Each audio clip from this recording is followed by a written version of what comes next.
इसमें टोटल 15 मुद्दे थे, जिसमें से 5 मुद्दों को शॉर्ट आउट किया गया है और 10 जो मुद्दे हैं उनको एक्शन की है कि उसका जवाब अगली मीटिंग के अंदर दिया जाएगा। जो हमने 9 जून को अगली मीटिंग जो है इससे रखी है अगले महीने, और इस तरीके से आज सर्विसेज की मीटिंग में हमने इसको करवाने का काम किया। पीडीएस को लेकर बड़ा घोटाला सामने आया है, शिकायत आपके सामने की है, खुद विधायक भी मान रहे हैं कि ये घोटाला हुआ है पीडीएस। देखिए, जो घोटाला की जो शिकायतें आई है, भारतीय जनता पार्टी की सरकार है, जीरो टॉलरेंस की सरकार है, घोटालों को कतई बर्दाश्त नहीं किया जाएगा।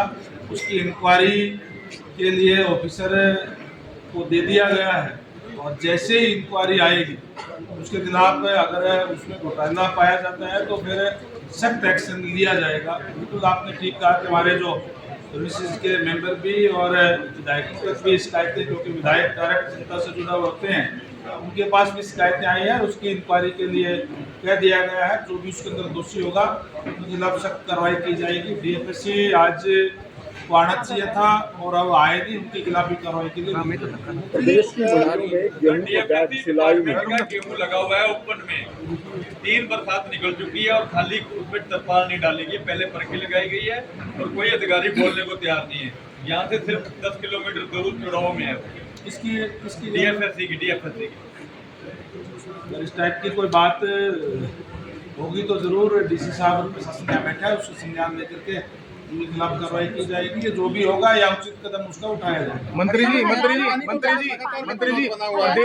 प्रदेश की अनाज मंडियों के अंदर सिलाई, जो गेहूं के कट्टे हैं उसकी सिलाई को लेकर कहीं ना कहीं घोटाले के बात सामने आ रही। करनाल के अंदर ऐसा मामला आया सर, इसमें मजदूरों का शोषण हुआ है। सरकार 2 रुपये 16 पैसे कट्टा देती है, लेकिन मजदूरों को 1 रुपया मिला है। सरकार को भी नुकसान है और मजदूरों का भी शोषण। देखो, जिस तरीके से आपने जो बात कही है, या कई बारी जो भी कोई कंप्लेंट आती है उसके ऊपर तो इंक्वायरी के बाद ही पता चल पाएगा कि क्या मामला इस टाइप का है। ये लोकल आपकी यहाँ की कोई आप बात कर रहे हैं, मेरे सामने ऐसी कोई बात आई नहीं है। अगर कोई आएगी, अगर उसकी, तो निश्चित रूप से जैसे मैंने पहले कहा कि हमें भ्रष्टाचार को कतई बर्दाश्त नहीं करेंगे और उसके खिलाफ एक्शन लिया जाएगा। हरियाणा और पंजाब में पानी को लेकर क्या कहना चाहेंगे? देखिए, जो हरियाणा और पंजाब की जो बात है, मैं कहूँगा कि पानी के ऊपर आम आदमी पार्टी की सरकार, पंजाब सरकार जो है वो ओछी राजनीति करने का काम कर रही है। वो कहते हैं कि हम 1 बूंद पानी नहीं देंगे। हम तो कह रहे हैं हम आपका 1 बूंद पानी मांग ही नहीं रहे, केवल जो हरियाणा प्रदेश का पानी है उसकी बात हम कर रहे हैं। ये जो प्राकृतिक स्रोत से पानी जो आता है और जो डैम है वो भी हिमाचल में बना हुआ है और उसमें पंजाब को भी, राजस्थान का भी, हरियाणा का भी हिस्सा है। लंबे समय से हरियाणा को अप्रैल, मई, जून के अंदर 8,500 से लेकर के 9,500 क्यूसेक पानी मिलता रहा है।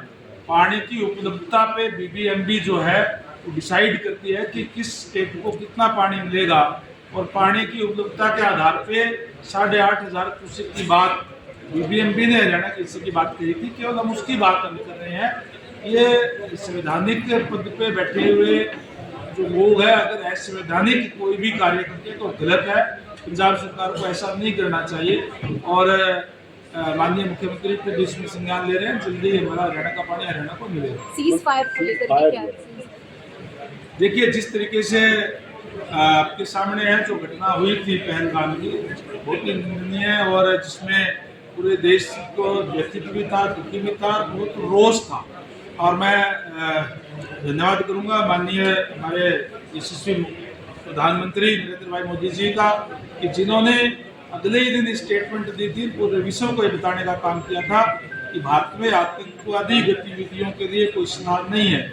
जिन्होंने भी ये किया है उनको कड़ी सजा मिलेगी।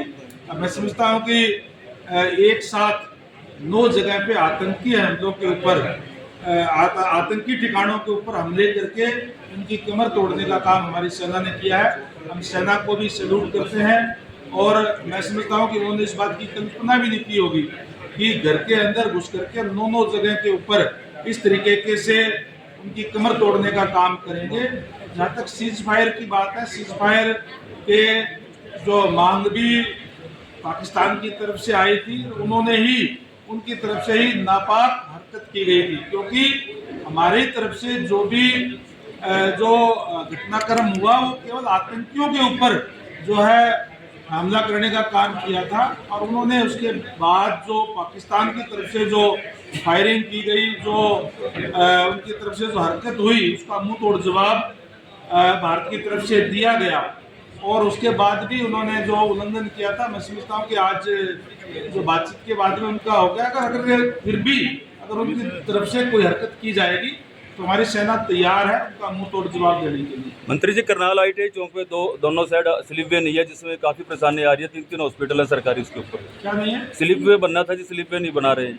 देखिए, लोकल इशू है, ये मुझे संज्ञान में नहीं है। अगर कोई ऐसा होगा तो जरूर वो करवाया जाएगा डिपार्टमेंट। मंत्री जी, सड़कों को लेकर क्या कुछ विभाग करने जा रहा है कि कई सड़कें हैं प्रदेश भर में जो कंडम है, उनको लेकर क्या नहीं?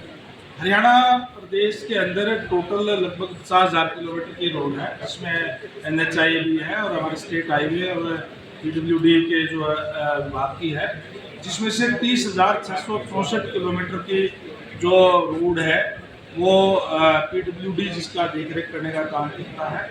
जो 14,300 किलोमीटर की रोड हमारी DLP पीरियड के अंदर है, और उनके अधिकारियों को हमने सख्ती से निर्देश दे दिए हैं कि 15 जून तक अगर कोई DLP पीरियड की जो भी रोड है उसके अंदर अगर कोई कमी है उस एजेंसी से ठीक करवाने का काम करें।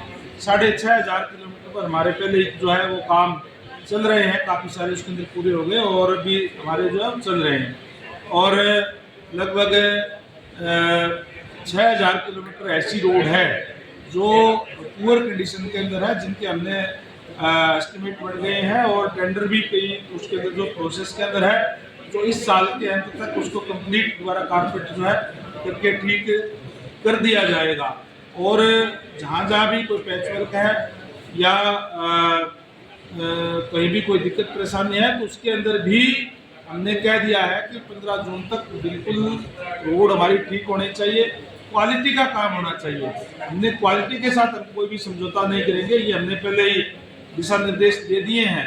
कोई भी एजेंसी अगर DLP पीरियड के अंदर अगर ठीक नहीं करेगी तो उस एजेंसी के खिलाफ भी कार्रवाई की जाएगी, और अधिकारियों को भी सख्ती से कह दिया है कि उस पर निगरानी रखें और कोई दिक्कत परेशानी किसी भी तरीके की रोड के मामले में नहीं होनी चाहिए। हम अच्छा इंफ्रास्ट्रक्चर देने का काम करेंगे। 5,000 किलोमीटर की हमारी ऐसी रोड है जो ठीक है, अच्छी कंडीशन के अंदर है। मैं समझता हूँ कि हमारी 15 जून के बाद में जो कहीं कोई झारखंडे हैं, कोई दिक्कत है, वो सारे भर करके अच्छी क्वालिटी से हम ठीक करवा सके और अच्छा इंफ्रास्ट्रक्चर देने का काम जो प्रदेश के लोगों को करेंगे। ठीक है सर।